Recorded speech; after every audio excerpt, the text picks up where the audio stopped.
Hi there, this is Harry. Welcome back to Advanced English Lessons with Harry, where I try to help you to get a better understanding of the English language. If you're preparing for a job interview with an international company, preparing for proficiency exams, whatever it is, we're here to help you. And if you've got any problems or if you want me to include anything in particular in future lessons, then just write to me and I'll give you the address at the end of our lesson today. And you can write to me and I'll be very happy to include them in a future lesson. And in this advanced English lesson, we're looking at mistakes. And we've got 20 of the very common of those mistakes that I see most often in people's written work or indeed when we give lessons. Okay, so 20 common mistakes that people make with the English language. So as always, I'll go through them with you.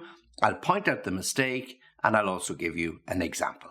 Okay, and just for people out there, somebody made a comment that I use the word particular or particularly a lot, and they were wondering how come I'm such a wonderful teacher if I can only use the same word over and over again. So for you out there, if you find during this particular lesson that I use that word more often than not, then drop me a line. Try and count the number of times that I use it. I'll try to avoid it in this particular lesson. And of course, if you want to use a word instead of particular or particularly, you can use expressly. Okay, so that's another word you could use in that sense as well. Okay, so I can give you other synonyms if you wish, but there's one for you: expressly instead of particularly. Okay, so let's get on to the most important thing, the content of our lesson today. As I said, it's 20 of the most common speaking mistakes that we come across in the English language.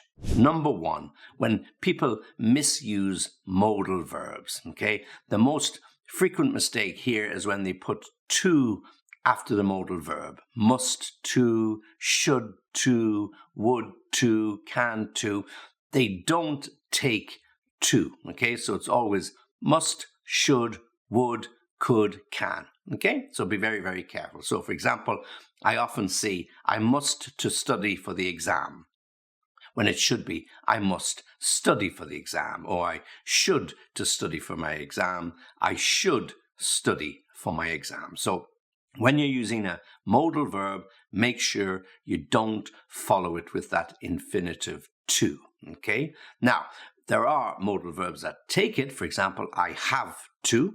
Okay, I need to. So you can use it in some situations, but the most frequently used modal verbs like can, must, should, never, never, never followed with to. Okay, so that's a golden rule. And if you follow that, that'll improve your English quite dramatically. Number two, the mistake here is when people are a little bit inconsistent when they use the subject pronoun. Okay, so for example, me and him are going to the party.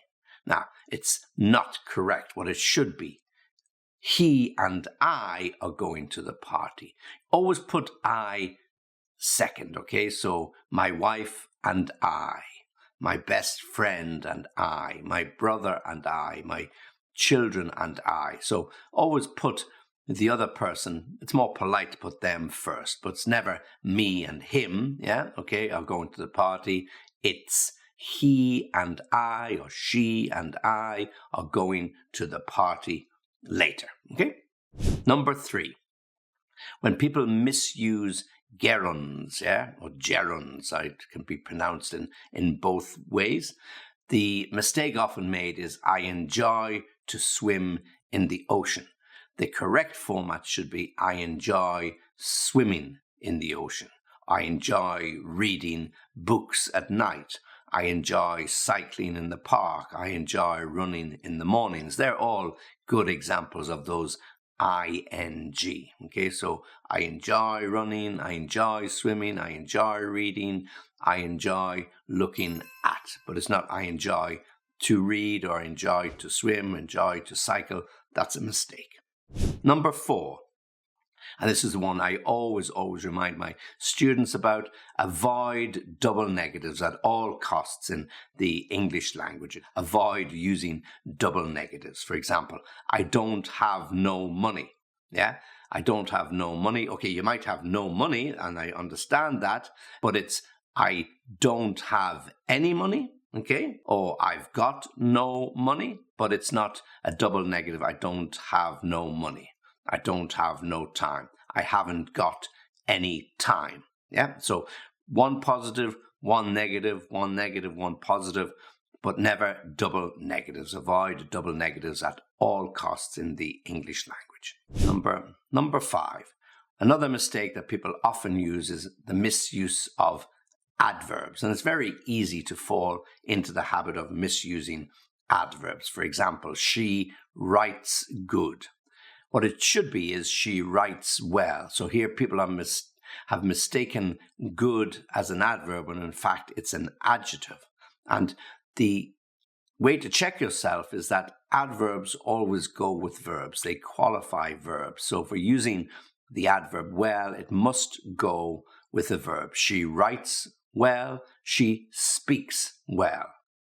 Okay, so if you want to use good, then it's an adjective and it has to go with a noun. So her reading is good. Okay, so reading there's a noun. Her reading is good. Her writing is good. She writes well, she speaks well. So differentiate adverbs from adjectives. Adverbs qualify the verb, and adjectives always qualify the noun. And so if you can remember those rules, again, it will help you a lot when you're preparing and speaking your English. Number 6, now about misusing adjectives in this situation, okay? So here we have to be very careful, particularly with adjectives like unique, okay? So unique is one of those high level or intensive adjectives. So we can't say, I have a very unique car. We can say, I have a really unique car, okay? Or I have a unique car without adding very or really, but you have to be really careful. You can say, I have a very interesting car. I have a very smart car. Or I have a very new car. That's fine. Or I have a really new car or a really smart car. But when we use those intensive adjectives, we have to be careful, and there's always confusion between very and really. So yes, you can say a really unique car, but not a very unique car. And if you're in any doubt, just drop really and very, and just focus on unique. I have a unique car, and everybody will know what you mean. Another mistake we make in number 7 here is the misuse of verb tenses, okay? For example, I have met her yesterday. Now that's a mistake because yesterday is time specific and we can only say I met her yesterday. I have met is the present perfect tense and we tend not to be time specific with that. You can say I have met her recently, I have met her a few times, or negatively, I haven't met her yet, but you can't say I have met her yesterday. Correctly, I met her yesterday. So you have to be really, really careful. And there's very, very thin line between that present perfect, I have met, and that past simple, met. But you have to be really, really careful when you use it. So if you're talking about time specific, like an hour ago, a day ago, yesterday, then you really have to use that simple past. And if you want to use something that's not time specific, then yes, you can use the present perfect. I have met her only once. I have met her recently. I haven't met her yet. Number 8, incorrect use of conjunctions. Yeah, so this can happen quite a lot. For example, the sentence, I'll go to the store, so I'll buy some bread. What it should be is, I will go to the store and buy some bread. I'll go to the store and buy some bread. Now, you could change it around a little bit and say, I am going to the store, so I'll buy some bread. So that's very, very good English. I'm going to the store, so I'll buy some bread.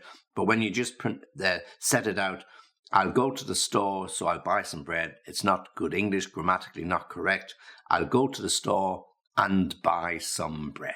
So there's always ways in which you can correct yourself, change it around to get the right structure, get the right sound so people understand really what you're trying to talk about. Okay, so that's number 8 finished. Now let's get on to number 9, where again we can also talk about adjectives when we misuse them. One adjective that is often misused is hard and hardly, okay? So they don't mean the same, even though they sound the same, they have a very different meaning. So we cannot say the test was very hardly, Okay, what you have to say is the test was very hard, meaning it was very difficult. When we use hardly, it means almost nothing. I hardly ever see my children these days. I hardly ever go to a restaurant.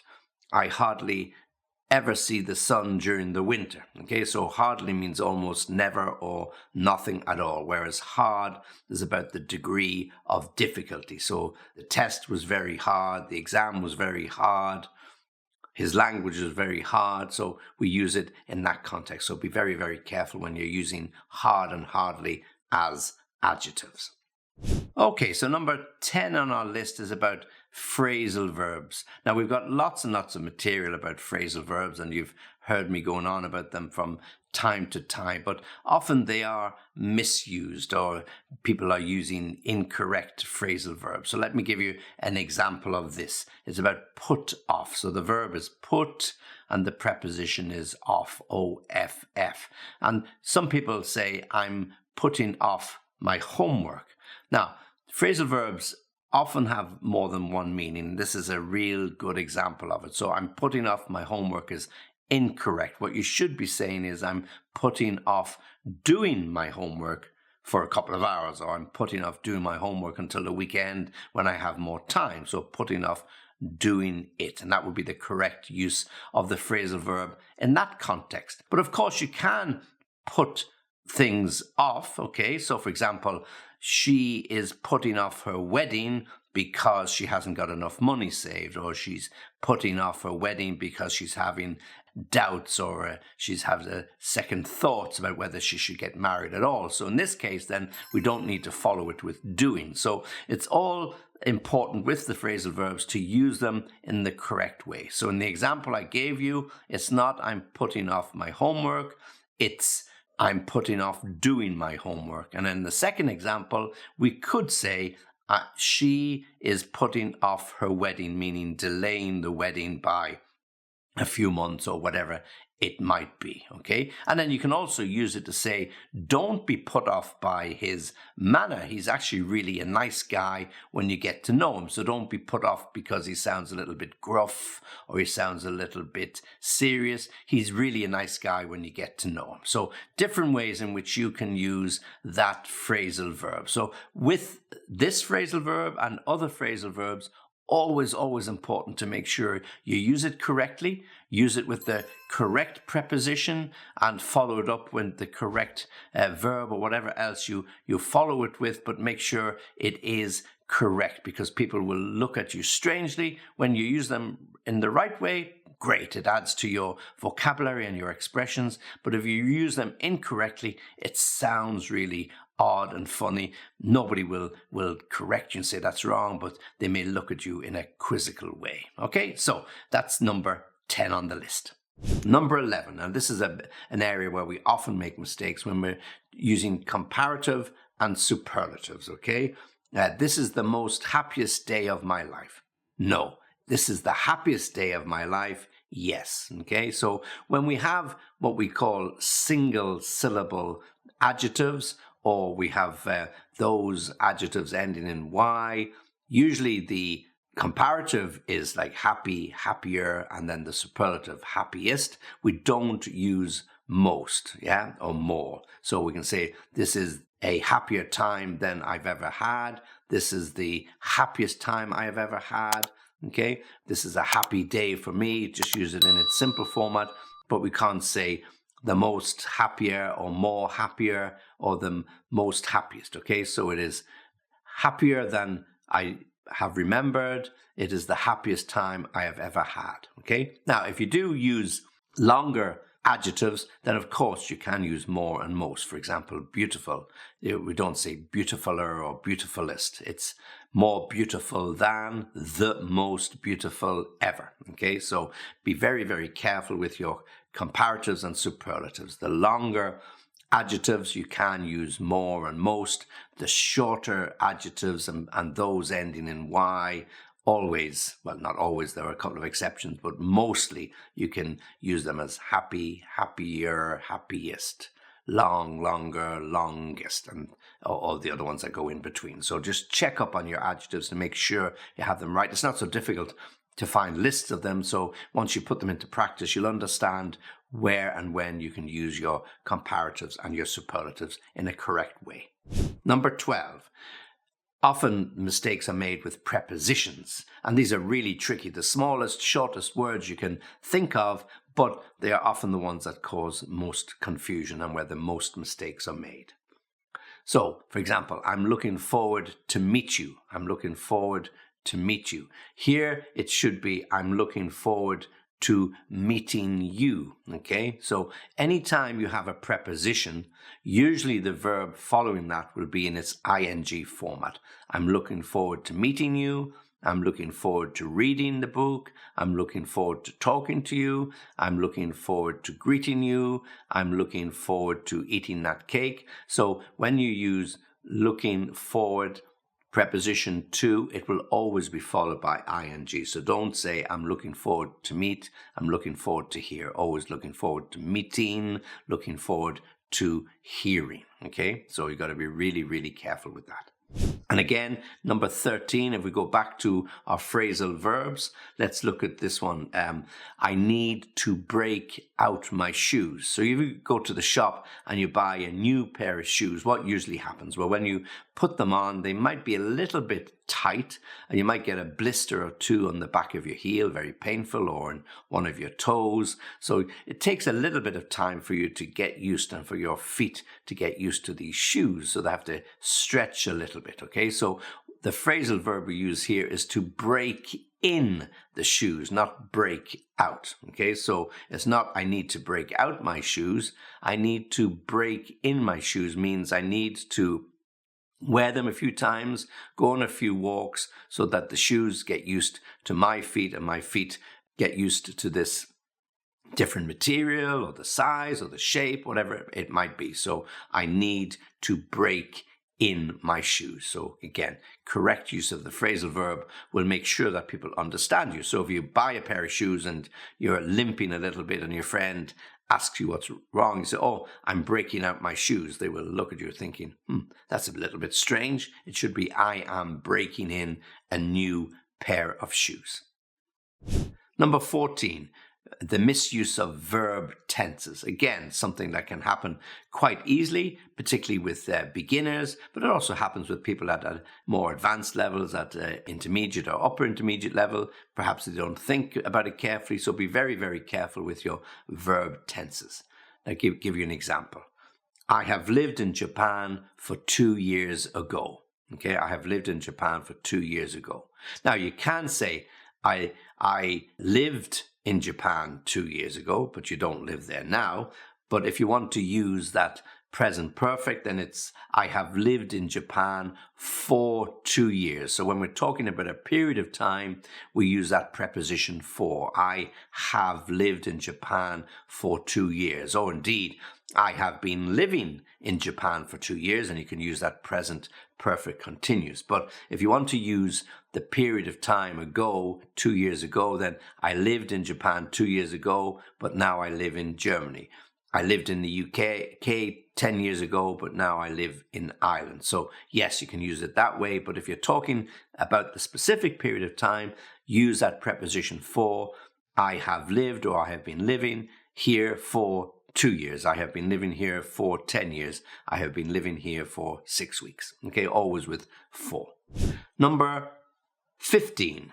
Here is when we get confused with the conditional format of sentences. And this is all about if and will. And the big mistake that people often make is that they put if and will in the same clause, and that's a real no-no as far as I'm concerned. If you have two clauses in the sentence, then if will be in one and will be in the other, and it doesn't matter which one you put first. You can put the if clause first, the will clause second. As long as you don't put if and will in the same clause, then you'll be on the right track. Okay, so let me give you an example of that. If I will have time, I will call you. That's something you hear all the time. If I will have time, I will call you. What the correct version should be is, if I have time, I will call you.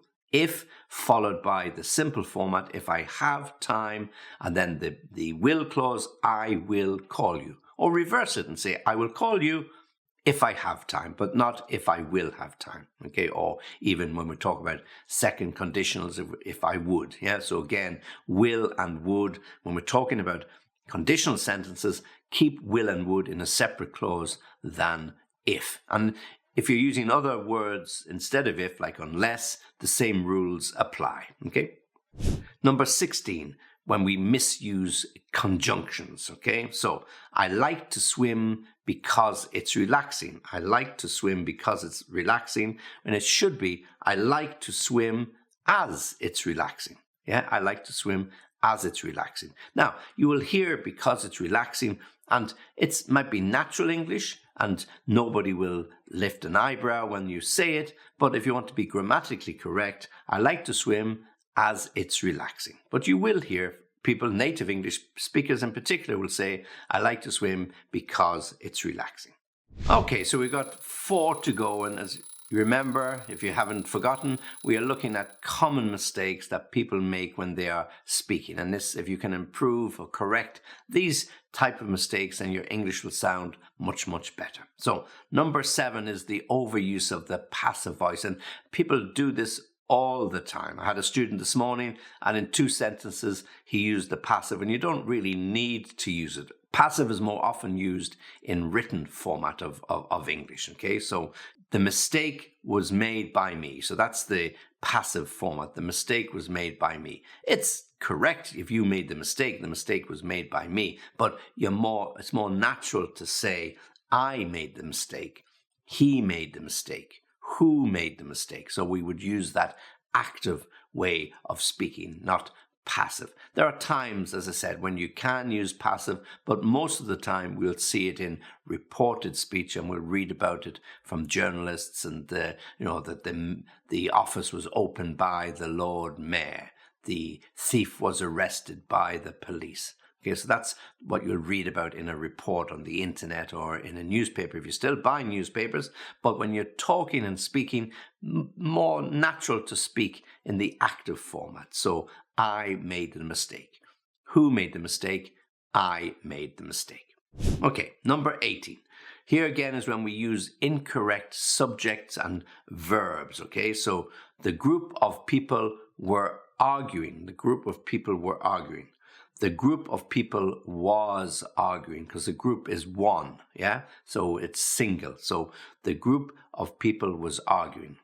Now, you could say there were several people on the street and they were arguing, because they're not a group, they're just individuals, but there were more than one. So there were several people on the street and they were arguing very, very aggressively. But the group of people was arguing, okay?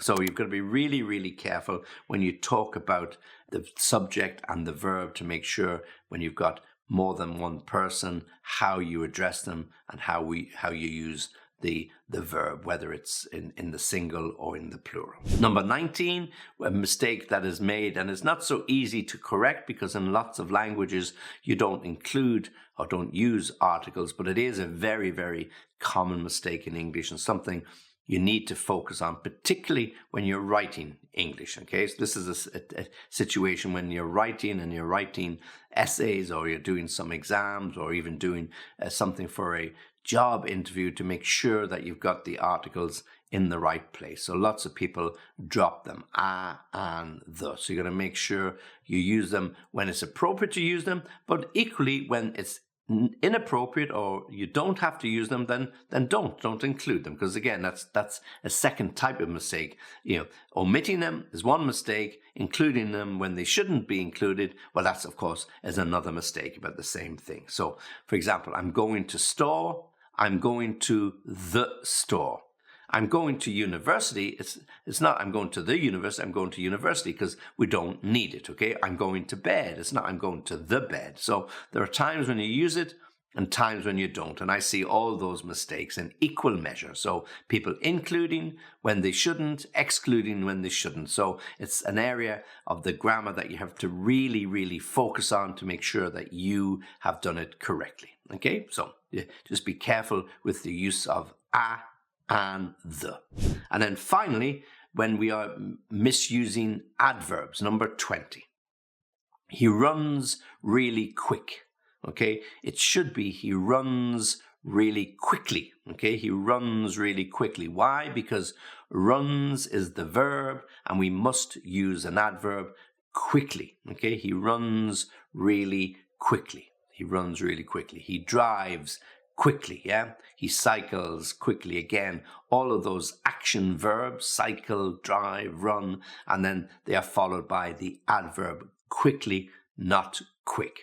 Okay, so some of these are quite simple mistakes. Some of these are habits that we get into that we have to break, but all of them can be corrected. And if you correct them and look at the list that I've given you there, practice them, build your own sentences around them to change them a little bit here and there, particularly with things like modal verbs and adjectives and adverbs. Make sure you get the right structure, the right place, the right formation. You'll make your English read much better, but particularly when you're speaking, you will sound much better and people won't have a strange look on their face. Okay, so 20 of the most common mistakes that people make when they're speaking. And if you want to contact me, you can do so on www.englishlessonviaskype.com. Very happy to hear from you. And as I said at the beginning, if there's something you want me to include, then drop me a line and I'll happily include it going forward. And if you've liked this particular lesson, then please like the video, and if you can, also subscribe to the channel because it really, really helps. There's lots and lots of you out there now subscribing to our